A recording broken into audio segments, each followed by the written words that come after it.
लोकसभा निवडणुकीची रंगत जी आहे ती आता खऱ्या अर्थाने सुरू झालेली आहे। काँग्रेस असेल, राष्ट्रवादी असेल, शिवसेना असेल, बीजेपी असेल, या जे प्रस्थापित पक्ष आहे यांनी आपले उमेदवार बऱ्याच ठिकाणी घोषित केलेले आहे आणि हे घोषित केल्यानंतर काही ठिकाणी प्रचार देखील सुरू झालेले आहे। मात्र या सर्वांमध्ये अजून एक पक्ष आहे ज्याची खूप महाराष्ट्रामध्ये चर्चा आहे आणि तो पक्ष म्हणजे वंचित बहुजन आघाडी। प्रकाश आंबेडकरांच्या नेतृत्वामध्ये सुरू झालेली वंचित आघाडी आज महाराष्ट्रामध्ये यांनी 48 उमेदवार जे आहेत ते देण्याचा निश्चय केलेला आहे आणि बहुतेक उमेदवारांची घोषणा देखील केलेली आहे। शिर्डी लोकसभा मतदारसंघ हा राखीव असून या ठिकाणी देखील वंचित बहुजन आघाडीच्या वतीने उमेदवार घोषित करण्यात आलेला आहे। आता आपल्याबरोबर वंचित बहुजन आघाडीचे राज्य प्रवक्ते आणि अहमदनगर जिल्ह्याचे निरीक्षक प्राध्यापक किसन चव्हाण आहेत, त्यांच्याबरोबर आपण चर्चा करणार आहोत।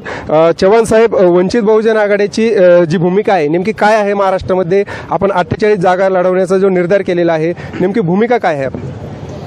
महाराष्ट्रामध्ये गेल्या 8 महिन्यापूर्वी बहुजनांचे नेते आदरणीय प्रकाशजी आंबेडकर साहेबांच्या नेतृत्वाखाली या देशामध्ये आणि राज्यामध्ये सातत्यानं 70 वर्षे इथल्या प्रस्थापितांनी, इथल्या साखर कारखानदारांनी ज्या ज्या वर्ग समूहाला सत्तेपासून नाकारलं अशा वर्ग समूहांना एकत्रित करून वंचित बहुजन आघाडीची स्थापना केलेली आहे। त्यामध्ये MIMचे नेते आदरणीय ओबीसी साहेबांचा देखील पाठिंबा आम्हाला वंचित बहुजन आघाडीला मिळालेला आहे आणि मग येणाऱ्या ज्या काय लोकसभेच्या निवडणुका आहेत या निवडणुका वंचित बहुजन आघाडी आणि MIMच्या एकत्रितच्या माध्यमातून ह्या निवडणुका केल्या जाणार आहे।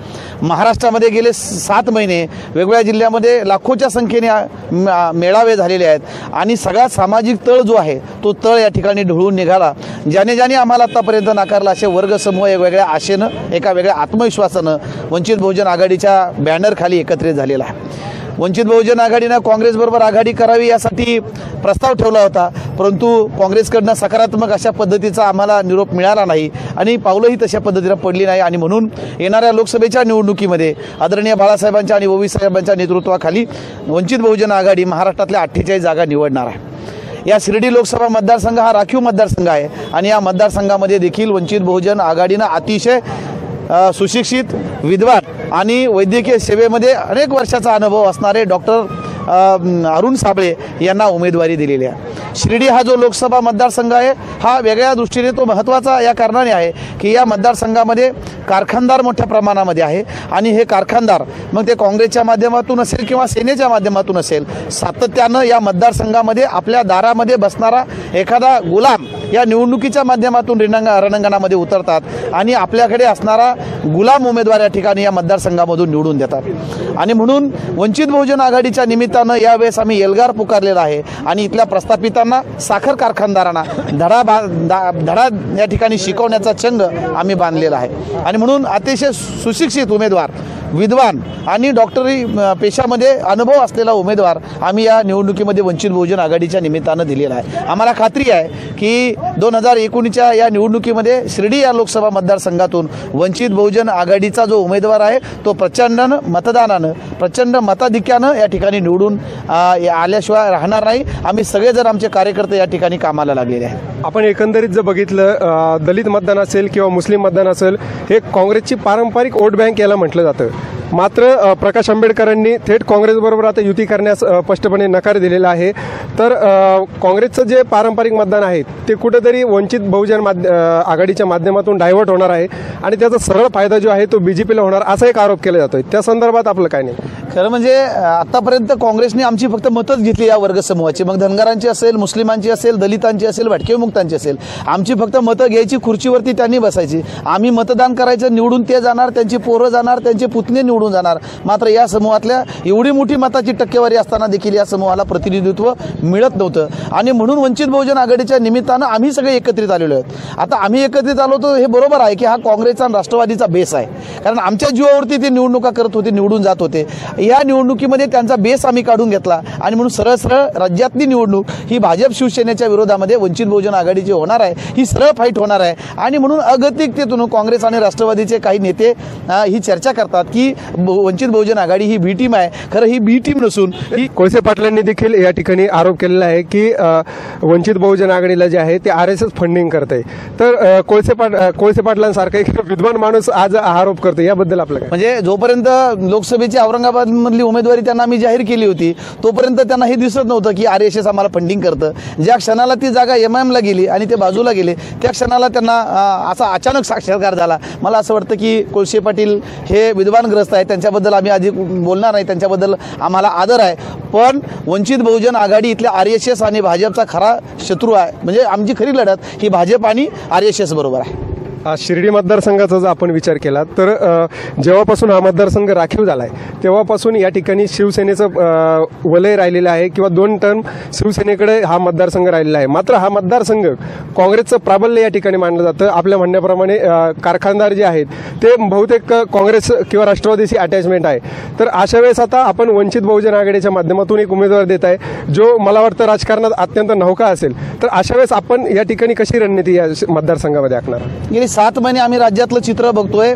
एक रेकॉर्ड झालेला आहे, उच्चांक झालेला आहे गर्दींचा की या महाराष्ट्रामध्ये आदरणीय प्रकाशजी आंबेडकर साहेबांनी ज्या सभा घेतलेल्या आहे वंचित बहुजन आघाडीच्या निमित्तानं त्या लाखोंच्या सभा झालेल्या आहे. कोणत्याही कुणालाही पैसा न देता, गाडी न देता, जेवण न देता स्वतः माणसं घरातून निघतात, गाड्या करतात, जेवण करतात आणि सभेच्या ठिकाणी येत होती. 5-5, 6-6 तास सभेला बसत होती. लोक या ठिकाणी निधी देतात, स्वतःच्या पगारातनं, घर खर्चातनं लाखोचा निधी या ठिकाणी वंचित बहुजन आघाडीला मिळतो. आणि मला असं वाटतं की आमच्या दृष्टीने फार मोठं आशादायी चित्र आहे. आणि म्हणून जनमानस आमच्या सोबत आहेत आणि या जनमानसाच्या माध्यमातून इथल्या प्रस्थापितांची आणि ज्यांच्याकडे पैसा आहे आणि पैशाच्या माध्यमातून ज्यांना मस्ती आलेली आहे त्यांची मस्ती उतरण्याचं काम या ठिकाणी वंचित बहुजन आघाडी करणार आहे. हा मतदारसंघ जर बघितला तर आपण शिवसेनेची स्वतःची एक वोट बँक या ठिकाणी आहे, काँग्रेसची देखील स्वतःची वोट बँक आहे.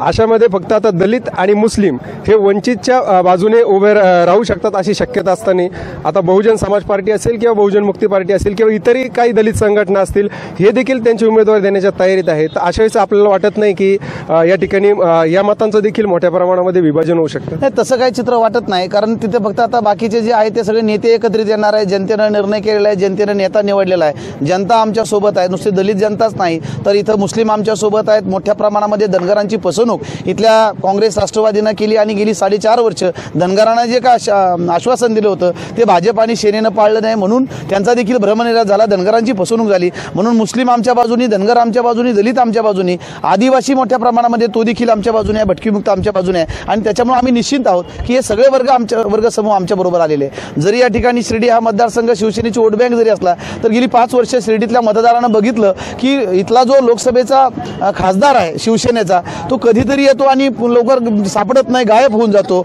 आणि इथं काँग्रेस आणि शिवसेनेची मिली भगत आहेत ही शिर्डीच्या मतदारांना समजलेली आहे, ओळखलेला आहे. आणि त्याच्यामुळे शिर्डीतला जो मतदार आहे तो मतदार असा आता निर्णय करतो की आमच्या भागातला हा खासदार झाला पाहिजे, तो सुशिक्षित असला पाहिजे, स्वतःच्या विचाराचा असला पाहिजे, तो स्वाभिमानी असला पाहिजे, त्याची स्वतःची मतं असली पाहिजे.